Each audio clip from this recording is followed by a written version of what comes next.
อยู่เนี่ยให้รีบสร้างวันเวลาเนี่ยไม่เคยคอยใครเหมือนกับที่อาตมาได้กล่าวเป็นสุภาษิตว่าวันคืนล่วงไปบัดนี้เราทำอะไรอยู่วันนี้พวกเราท่านทั้งหลายกำลังฟังอาตมาอยู่ในขณะนี้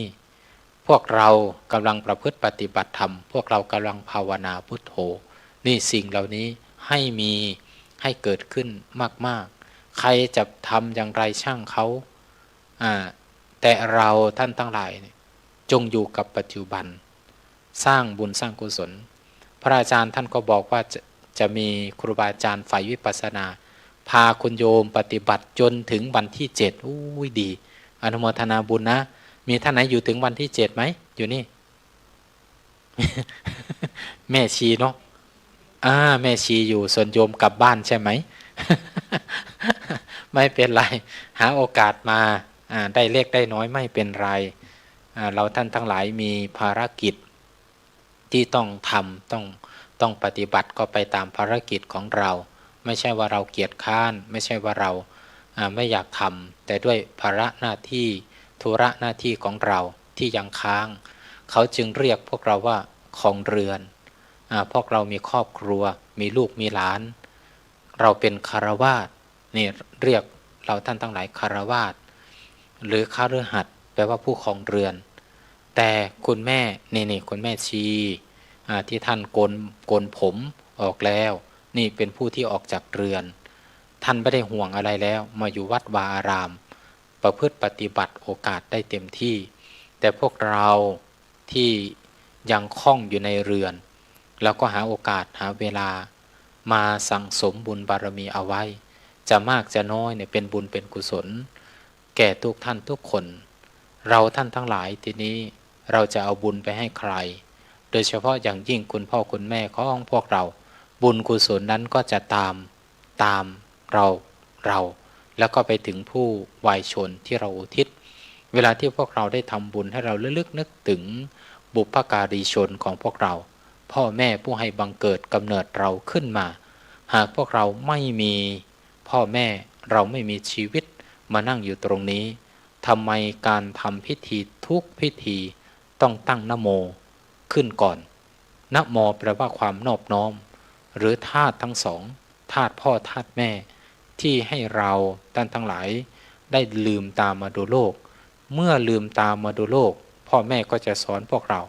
ในด้านของความดีคำว่าดีในที่นี้ดีกายดีใจดีที่ใจดีที่ปากนี่ทุกอย่างดีทวารของเราหูดีเราได้ยินได้ฟังมาเวลาที่เราจะพูดไปก็ให้มันดีกายวาจาแล้วก็ใจนี่ถ้า3ประการนี้ดีทุกอย่างดีทั้งหมดอากาศดีแล้วบรรยากาศดีแล้วเราท่านทั้งหลายจงทำกายให้เกิดบุญให้เกิดกุศลโดยเฉพาะอย่างยิ่งหัวใจที่พวกเราได้มาพัฒนาไม่มีอะไรเลิศไปยิ่งกว่าหัวใจของพวกเราท่านทั้งหลายจะดีจะชั่วอยู่ที่หัวใจดวงนี้จะสูงจะต่ำอยู่ที่หัวใจดวงนี้จะตกนรกขึ้นสวรรค์อยู่ที่หัวใจดวงนี้หัวใจดวงนี้ไม่มีคำว่าตายเมื่อเราท่านทั้งหลายออกจากกายในชาติปัจจุบันนี้มันจะไปตามอำนาจของกฎแห่งกรรมบุญกับบาปจะนำไปจะขึ้นสูงลงต่ำอยู่ที่หัวใจของพวกเรามีโอกาสให้มันทำเราฟังเทศฟังธรรมไม่ใช่ว่าเราฟังแล้วให้มันผ่านไปแต่ละกันให้มันผ่านไปไม่ใช่เราฟังเอาอัดเอาทำเราฟังเอาเนื้อหาสาระเราฟังแล้วน้อมนำมาประพฤติมาปฏิบัติในใจของพวกเราศีลครูบาอาจารย์ท่านให้แล้วจงรักษาให้ดีศีลเปรียบเสมือนกับสร้อยคอทองคำ5 เส้นอย่าทำให้มันขาดคนไหนประพฤติผิดศีล1 ข้อสร้อยคอทองคำที่มันมีค่าทองคำแท้หายไปแล้ว1 เส้นเราท่านทั้งหลายทำผิดศีล2 ข้อสร้อยคอทองคำมันก็ขาดมันก็หายไปแล้วเพราะฉะนั้นสิ่งที่มีคุณค่าแก่พวกเราจงรักษาให้มันดีอย่าให้ขาด อย่าให้มันทำลายอย่าให้มันตกหล่นอย่าให้มันหายไประหว่างทางแต่จงรักษาเท่ากับชีวิตของพวกเราจนกว่าพวกเราจะหมดลมหายใจเมื่อเราหมดลมหายใจนั่นแหละศีลมันจะเป็นที่พึ่งมันจะเป็นบุญนำพวกเราไปสู่ทางที่ดีเราเรียกว่าสัมปรายภพหรือสู่สุคติสัมปรายภพสุคติคือทางแห่งความสุขเป็นที่ไปมีมนุษย์มีสวรรค์มีพรหมมีนิพพานเป็นที่ไปนี่คือหนทางแห่งความสุขแล้วหนทางแห่งความทุกข์เรียกว่าทุกขติมีอะไรบ้างก็ต่ำกว่ามนุษย์สัตว์เดรัจฉานเปรตอสุรกายสัตว์นรกนี่คือเป็นหนทางของความไม่ดีพาไปเพราะฉะนั้นหัวใจของพวกเราที่ญาติโยมสาธุชนทุกท่านได้เสียสละเวลาอันมีค่ามาประพฤติมาปฏิบัติธรรมเดินจงกรมก็ให้ตั้งใจนั่งสมาธิภาวนาก็ให้ตั้งใจให้พุทโธพุทโธอยู่ในใจของพวกเราท่านทั้งหลายเอาบุญนั่นแหละมันเป็นเข็มทิศนำทางที่อาตมาว่าอะไรจะนำทางของเราไปเราตายไปแล้วไม่รู้ว่าไปอยู่ที่ไหนเห็นกันอยู่หลักๆก็ไปซะแล้วอันนี้พูดเรื่องจริงคุณโยมทุกท่านเนี่ยอาตมาเพิ่งมาจากงานศพของคนที่ทำงานอยู่ที่เดียวกัน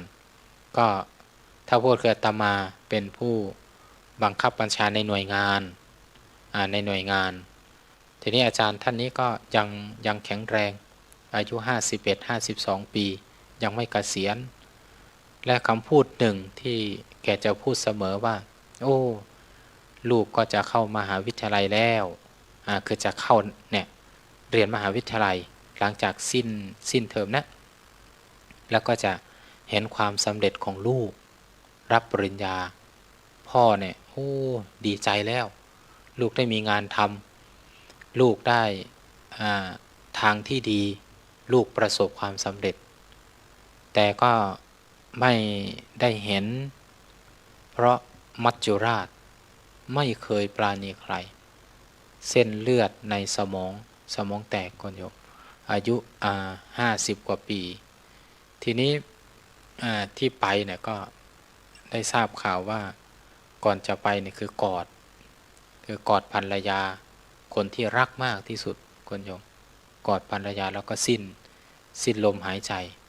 นี่ความพัดพรากทุกท่านทุกคนที่อยู่ตรงนี้เจอความพัดพรากมาแล้วบางท่านนะเจอความพัดพรากเราไม่จากกันวันนี้ก็ต้องจากกันวันหน้าเราไม่จากกันช้าก็ต้องจากกันเร็วเราไม่จากกันเป็นก็ต้องจากกันตายเรารักมากก็ทุกข์มากคุณโยม